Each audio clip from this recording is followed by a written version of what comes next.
नमः संस्कृत मित्राणी। आप अध्ययन कर रहे हो डॉक्टर बाबूराम सक्सेना द्वारा रचित संस्कृत व्याकरण का। तो फ्रेंड्स, इससे पहले की वीडियो में आपने जाना कि गर्गादिगण में 102 शब्द आए हैं, ठीक है। और आज की वीडियो आपके लिए बहुत ही महत्वपूर्ण है। तो आज बात करेंगे आपकी संज्ञाएं और परिभाषाएं, ठीक है।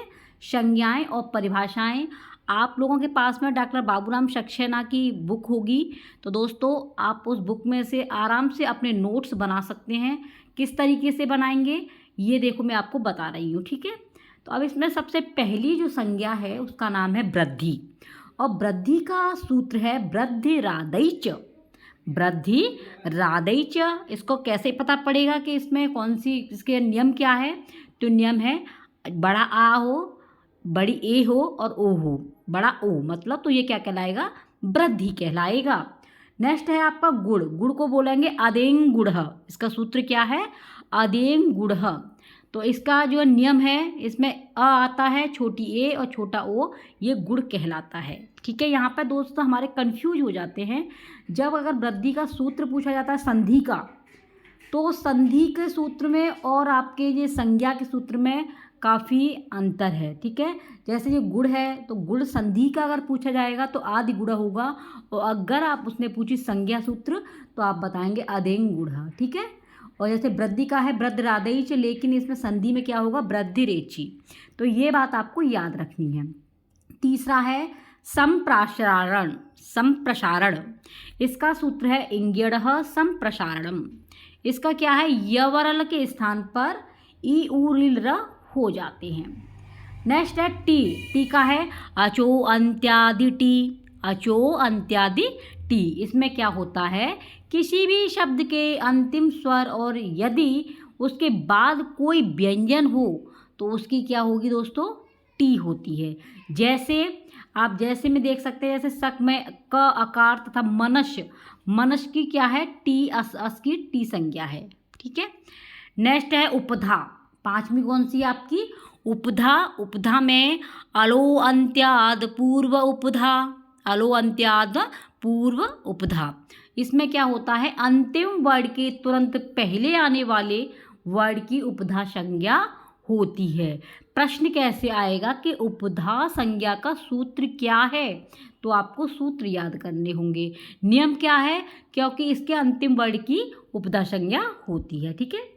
नेक्स्ट है प्रातिपदिक। तो प्रातिपदिक क्या क्या है, प्रातिपदिक का दोस्तों दिया गया है अथर्ववद धातुर प्रत्यय प्रातिपदिकम। ये इसका सूत्र है। इसकी पहचान क्या है, धातु प्रत्यय और प्रत्यांत में, प्रत्यांत के अतिरिक्त कोई भी शब्द जो अर्थयुक्त हो वह आपका प्रातिपदिक होता है, ठीक है। नेक्स्ट है पद। तो पद का क्या है, शुप्तेन्द्र पदम, ठीक है। तो इसका क्या होता है, सुप और तिंग। सुप और तिंग प्रत्ययों से युक्त होने पर कोई शब्द पद बनता है। प्रातिपदिक में लगने वाले प्रत्ययों को शुप तथा धातु में लगने वाले प्रत्ययों को तिंग कहा जाता है। सुप की संख्या कितनी होती है, 21, और तिंग की संख्या 18 होती है, ये भी आपको याद रखना है। नेक्स्ट है सर्वनाम स्थान। सर्वनाम स्थान का होगा सुंगनपुस, सुंग नपुंसकस्य, ठीक है। तो इसमें क्या करना होगा दोस्तों, आपको इसका जो है आपको सु औ जश अम तथा औट प्रत्यय के स्थान पर सर्वनाम स्थान कहलाते हैं। इसमें सु औ जस सम का प्रयोग होता है। अगला है आपका यस्मात् प्रत्यय विधि स्तादादि प्रत्यंगम। जिस शब्द के आगे कोई प्रत्यय जोड़ा जाए, तो प्रत्यय जोड़ा जाता है तो उसे क्या कहेंगे, यस्मात् प्रत्यादि विधि इत्यादि प्रत्यंगम। नेक्स्ट है आपकी भ की क्या होगी, यचेभम। सु से लेकर कब तक के प्रत्ययों से यकार अथवा स्वर से आरंभ होने वाले प्रत्ययों के आगे जुड़ने पर पूर्व संज्ञा की जो होती है उसे भग संज्ञा कहते हैं। क्या कहते हैं, भग संज्ञा। और दोस्तों देखिए, ये वाला जो संज्ञा है आपकी दोनों मोस्ट इम्पोर्टेंट है। इनको तो आप जो है बिल्कुल अच्छे तरीके से याद कर लेना, ठीक है। वृद्धि और गुण, जो भी मोस्ट इम्पॉर्टेंट होंगी वो मैं आपको बताती चलूँगी। वैसे पढ़नी आपको सब हैं, क्योंकि फ्रेंड्स आपके टीजीटी के पाठ्यक्रम में डॉक्टर बाबूराम सक्सेना की जो बुक दी गई है उसकी वही लाइनें एग्जाम में देखने को मिलती हैं, बाहर कुछ नहीं आता है, इसलिए आपको पढ़ना सब होगा। नेक्स्ट है, आपको बता दिया मैंने जी, भ का यचिभ हम होगा। अगली है घू, घू का होगा दा धा ध्वदाप, दा धा ध्वदाप। तो इसमें दा और धा स्वरूप वाली धातुओं को घू संज्ञा कहा जाता है। नेक्स्ट है आपकी घ, तो घर का बोलेंगे आपका जो घ है तरप मपऊ घ, तरप मपऊ घ। तो तरप और तमप, तरप और तमप इसमें होता है, वहाँ पर घ संज्ञा होती है। अगली है विभाषा, विभाषा का होगा नवेति विभाषा, नवेति विभाषा।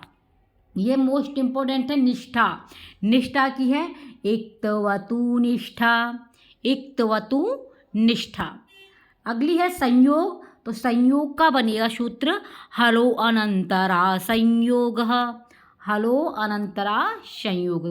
बीच में किसी स्वर के न रहने पर दो या दो से अधिक मिले हुए हल संयुक्त कहे जाते हैं। ठीक है, जैसे ये व य के बीच में कोई स्वर नहीं आया है, क्योंकि देखिए ये हलंत लगा हुआ है तो इसमें कोई स्वर नहीं है। अगर हलंत नहीं होता तो यहाँ पर स्वर होता। ठीक है फ्रेंड्स। नेक्स्ट है संहिता, तो संहिता का सूत्र है परह सन्निकर्ष संहिता। और इसे कैसे समझेंगे, इसकी जो परिभाषा है वर्णों की अत्यंत समीपता संहिता कही जाती है। जो वर्ड आपस में बिल्कुल समीप होते हैं उसकी संहिता कही जाएगी। नेक्स्ट है आपका प्रग्रह्य, तो प्रग्रह्य का होगा ईदुदेद द्विवचनम प्रज्ञम, ये इसका सूत्र है। अगला है आपका सार्वधातुक प्रत्यय, सार्वधातुक प्रत्यय इसका जो सूत्र है तिंग शित सार्वधातुकम, तिंग शित सार्वधातुकम। अगला है आपकी आर्धधातुक प्रत्यय, आर्धधातुक प्रत्यय का है आर्धधातुकम शेषः। नेक्स्ट है शत, शत का होगा तौशत, तौशत यानी कि शत्र और शानच दोनों का नाम होता है शत, यानी कि इसमें शत्र और शानच जब दोनों का मिलन होता है तब बनेगा आपका शत।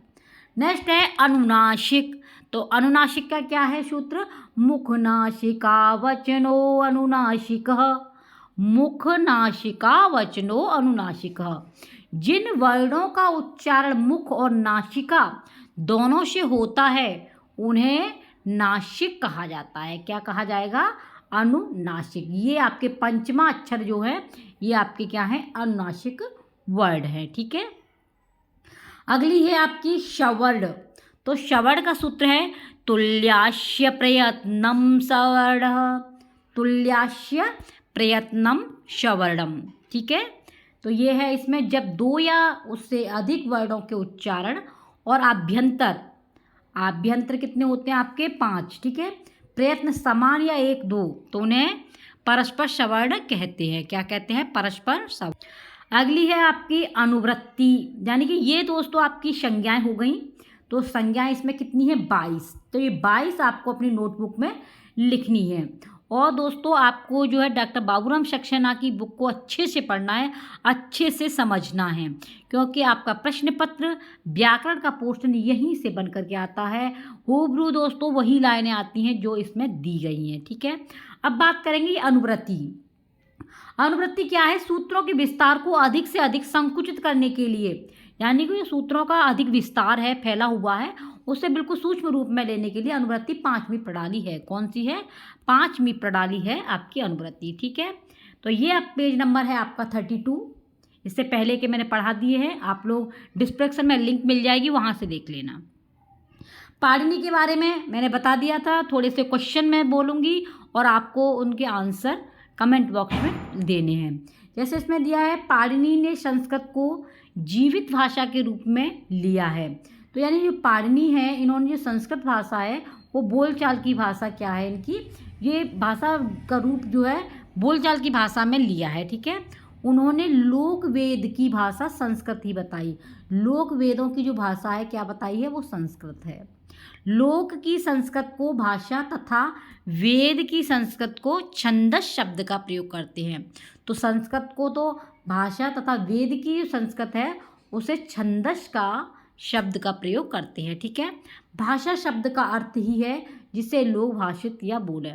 भाषा शब्द का जो अर्थ है, क्वेश्चन आ जाता है कि भाषा शब्द का अर्थ क्या है, तो आप लोग उस भाषा को नहीं पढ़ेंगे जो आपने पढ़ा है डॉक्टर बाबूराम सक्सेना में जो लाइन दिया है बुक में वही पढ़ना है। तो इसमें दिया है भाषा शब्द का अर्थ है जिसे लोग भाषित कर सकें अर्थात बोल सकें। ठीक है फ्रेंड्स, तो ये थी आपके महत्वपूर्ण जो है पेपर में आने वाले क्वेश्चन। तो आपका पहला प्रश्न होगा कि जो पाणिनि थे ये कहाँ के निवासी थे। ठीक है, ये आप कमेंट बॉक्स में बताना। अगर आप वीडियो पूरी देखते हैं तो आप बताना कि पाणिनि कहाँ के रहने वाले थे, इनका जो निवास स्थान कहाँ था। ठीक है, कहाँ के थे। इनकी माता का नाम क्या था, पाणिनि की माता का नाम बताना है। ठीक है, इनके गुरु का क्या नाम था पाणिनि के का, और इनकी मृत्यु कहाँ पर हुई थी, मृत्यु कब और कहाँ पर हुई थी, ये आप कमेंट बॉक्स में बताना। क्योंकि दोस्तों अगर आप अच्छे से पढ़ेंगे और अगर आपने अभी ये सोच रखा है कि अभी डेट नहीं आ रही है तो आप बहुत कुछ कमा रहे हैं। इसलिए फ्रेंड्स आप नए सिरे से अच्छे से तैयारी कर सकते हैं, मौका है, इस मौका को हाथ से मत गंवाने देना। क्योंकि दोस्तों आपको पता है कि ना ही तो इसमें टेट है, ना ही इसमें आपका इंटरव्यू है, कुछ भी नहीं है, सिर्फ आपकी पकड़, आपकी कमांड, आपकी लैंग्वेज ही इसमें है। तो आप लोग अच्छे से तैयारी कीजिए। ठीक है फ्रेंड्स, और अगर आप चैनल पर पहली बार विजिट कर रहे हैं तो दोस्तों सब्सक्राइब कर देना, वीडियो को जितना हो शेयर करना। क्योंकि दोस्तों आपको टीजीटी निकालना है संस्कृत से, और संस्कृत जो है आपकी बहुत अच्छी भाषा होती है। तो वीडियो पे लाइक कर देना, सब्सक्राइब जरूर कर लेना। और दोस्तों कल इससे आगे वाली पढ़ाया जाएगा। ठीक है, इसलिए आप लोग जो है रोज़ाना अपनी क्लास अटेंड किया करें। ठीक है, मिलते हैं नेक्स्ट वीडियो में, तब तक के लिए आप बने रहिए अपने ही आदर्श कैरी क्लासेस के साथ में। Take care, bye bye.